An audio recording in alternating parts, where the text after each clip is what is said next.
Good morning বন্ধুরা, চলে এসেছি আর একটা নতুন ভিডিও নিয়ে, যেখানে তোমাদের সাথে শেয়ার করব আর একটা অন্যতম এবং পবিত্র যাত্রা। সেটা হচ্ছে ওমকারেশ্বর জ্যোতির্লিঙ্গর বাবার যাত্রায়, যেটা আমরা শুরু করেছি উজ্জয়ন থেকে না, সেটা আমরা শুরু করেছি ইন্দোর থেকে। ইন্দোর থেকে বাবা ওমকারেশ্বরের যাত্রার পথ সীমা হচ্ছে 80 কিলোমিটার, মানে লিখিত, কিন্তু যদি তোমরা এমনি হাতে গুনতে যাও সেটা 90 থেকে 100 কিলোমিটারের কাছাকাছি পৌঁছে যায়। আর উজ্জয়ন টু ওমকারেশ্বরের ডিস্টেন্স হচ্ছে 149 কিলোমিটার, 149 কিলোমিটার। আর উজ্জয়ন টু ইন্দোরের ডিস্টেন্স হচ্ছে 60 কিলোমিটার। এই যে রেডিয়াসগুলো বললুম কিলোমিটার, এগুলো সব গুগলে তোমরা সব তথ্য পেয়ে যাবে। তোমরা ইজিলি তোমরা এই একে অপরের এই সিটিগুলোতে তোমরা by car, by bus, by road, by train তোমরা সাফার করতে পারবে। আমরা যেরকম স্পষ্ট তোমাদেরকে সবাইকে জানিয়ে দিচ্ছি, আমরা যেরকম ইন্দোরে এসেছিলাম ভেরাভেল থেকে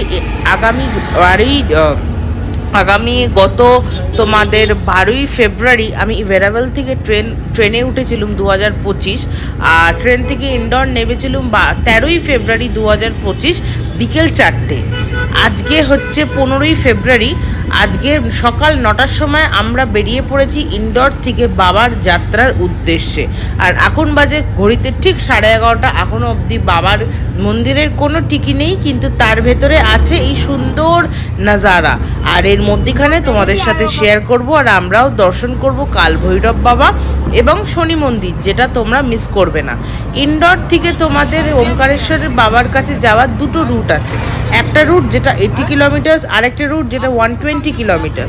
একটা রুটে যেটা তোমাদের কাছে এই যে দুটো মন্দির বললুম সেটা পড়বে, আর যেটা 120 কিলোমিটার সেখানে পাতালপানি ওয়াটারফলস আর একটা ওয়াইল্ড লাইফ স্যাংচুরি পড়বে।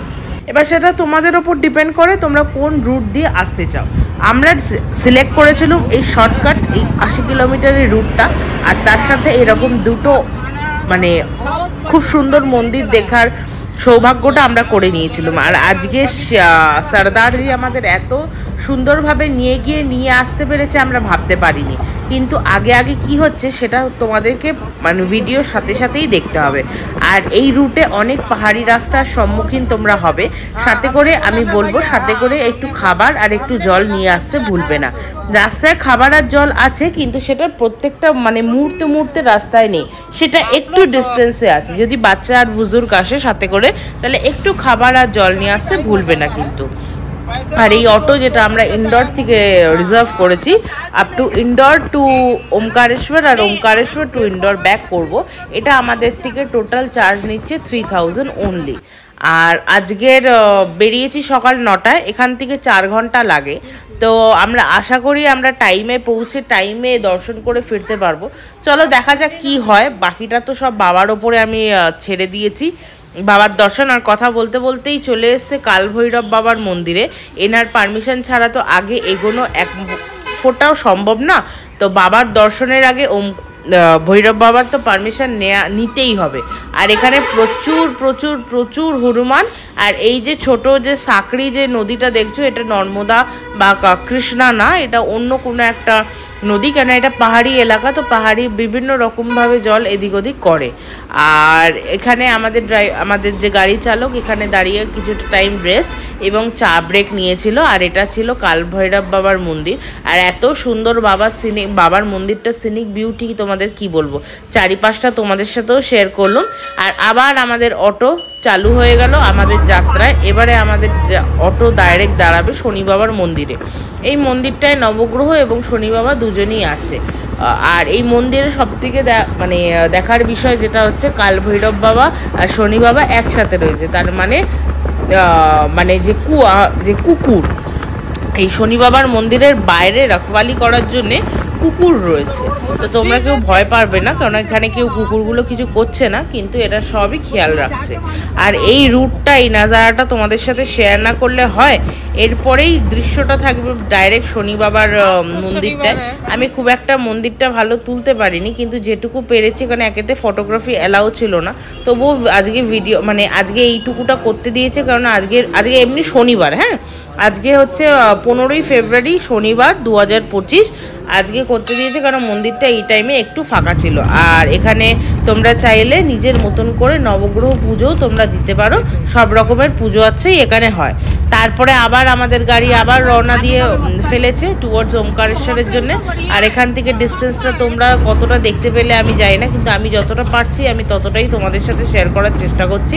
ওমকারেশ্বরের পুরো আমরা ঢুকে গেছি পুরো পথটায়। আর ওমকারেশ্বর বাবার 2 কিলোমিটার আগেই তোমাদেরকে গাড়ি দাঁড় করিয়ে দিচ্ছে, যেখান থেকে তোমাদেরকে প্যাদল বা অটো করে তোমাদেরকে নর্মদা নদীর ঘাট বা ফুট যে পাতটা ফুট যেটা বানানো হয়েছে ফুট ব্রিজটা সেটা অবধি তোমাদের যেতে হবে। যেখানে আমরা করেছিলাম কি, আমরা 3 জনে একটা অটো নিয়ে নিয়েছিলাম যে 50 টাকা নিয়েছিল আমাদের ঘাট অবধি পৌঁছে দেওয়ার জন্য। আর নর্মদা নদী থেকে আমরা ফুট ব্রিজে না গিয়ে আমরা বোটে করে গেছিলাম, কারণ এটা একটা লাইফ টাইম এক্সপিরিয়েন্স যেটা আমরা অ্যাচিভ করব। আর সর্দারজি দেখতে পাচ্ছ এত ভালো, সর্দারজি আমাদেরকে ধরে ধরে গাইড করে নিয়ে যাচ্ছে যাতে আমাদের খুব তাড়াতাড়ি দর্শন হয়ে যায় আর আমরা তাড়াতাড়ি বাড়ি যেন পৌঁছে যেতে পারি। তো সর্দারজি বললো যে সর্দারজিও আমাদের সাথে কোম্পানি করবে, তো আমরা একসাথেই যাচ্ছিলাম। আর এই যে পুরো যেটা দেখতে পাচ্ছি এটা নর্মদা নদীর ওপরে যে ড্যামটা, এটা বিকেল 5টায় না বিকেল 6:30টায় ছাড়ে, হর্ন দেয়।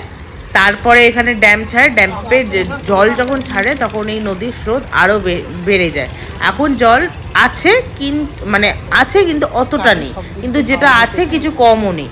আর দেখতে পাচ্ছ টুকি টুকি সিঁড়ি করে আমরা নর্মদা নদীর কাছে, নর্মদা মায়ের কাছে আরও এগিয়ে চলেছি। আর এই সিঁড়িটা তোমাদেরকে উঠতেই হবে, কিছু করার নেই। আর যদি তোমরা মনে করো যে না আমি ঘাটে আসবো না, আমি ডাইরেক্ট ফুটব্রিজ ধরে বাবার মন্দিরে যাব, সেটার রাস্তাটা আলাদা। ফুটব্রিজটা তোমাদেরকে আমি শেয়ার করছি। তো চলো আগে মায়ের দর্শন করি, তারপরে বাবার মন্দির কোনটা আমি সেটাও সবই শেয়ার করব। কিরম বোট হয়েছে কি সিস্টেম বলে দিচ্ছি। আচ্ছা, এখানে যদি তোমরা শেয়ারিংয়ে বোট নাও তাহলে পার পারসন 50 রুপিস, এটা যতটা বার্গেনিং করতে পারবে ততটা কমবে। আর যদি পার্সোনাল বোট নাও তাহলে 1000 থেকে 1,500 টাকা তো নেবেই। তো আমরা শেয়ারিং বোটে আমরা গেছিলাম, যেখানে 6 to 8 passengers at a time নিয়ে যাচ্ছে। আর ঘাটের দ্বারা অনেক দোকান আছে যেখান থেকে তোমরা ঠাকুরের জিনিসপত্র কিনে নিয়ে যেতে পারবে। কিন্তু আমি তোমাদের সাজেস্ট করব ওমকারেশ্বর বাবাকে তুমি খালি চোখেই দেখো।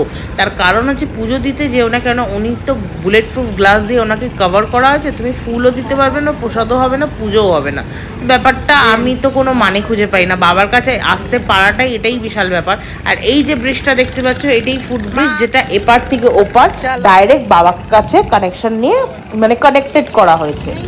আর সর্দারজি আমাদের জন্য সব আগের যে রাস্তাগুলো সব আমাদের জন্য একদম বেছে দিচ্ছে, ক্লিয়ার করে দিচ্ছে, যাতে আমাদের কোনো অসুবিধা যাতে না হয়। আর আমরা এরকমই একটা বোটে করে আমরা এপার থেকে ওপার হয়েছি। চলো এবার বোটে ওঠার পালা। বোটে আমি কোনোদিন এরকম বোটে উঠিনি লাইফে, আমার ফার্স্ট টাইম। কিন্তু আমার খুব লাইফ টাইম এটা একটা এক্সপিরিয়েন্স, একটা অ্যাচিভমেন্ট, খুব ভালো লাগলো অ্যাচিভমেন্ট বা এক্সপিরিয়েন্সটা করে। এটা আনফরগেটেবল, কোনোদিন এটা ভোলার মতো না। আর এই যে মন্দিরটা দেখতে পাচ্ছ এটাই বাবা ওমকারেশ্বর জ্যোতির্লিঙ্গ, আমাদের দ্বাদশ জ্যোতির্লিঙ্গের এক লিঙ্গ বাবা ওমকারেশ্বর জ্যোতির্লিঙ্গের মন্দির। জয় ভোলেনাথের জয়, জয় শিবশম্ভু। আর কথায় মান্যতা আছে যে এটা প্রথম শিবলিঙ্গ, প্রথম জ্যোতির্লিঙ্গ যেখান থেকে মা নর্মদা একদম মন্দিরের পাশ দিয়ে বেরোচ্ছে।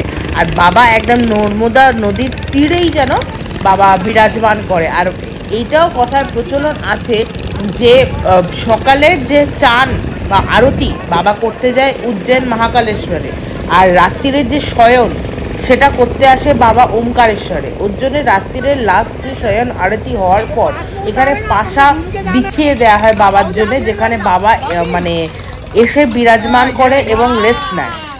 আর আমরা কথা বলতে বলতে বোটে উঠে পড়েছি। তো এটা হচ্ছে বোট। আচ্ছা, বোটে কিন্তু তোমাদের লাইফ জ্যাকেটও পরিয়ে দেবে, কোনো চাপ নেই, এটা দিয়ে দিচ্ছে। আমি তো পরে নিয়েছিলাম কারণ ফার্স্ট টাইম এক্সপিরিয়েন্স তো।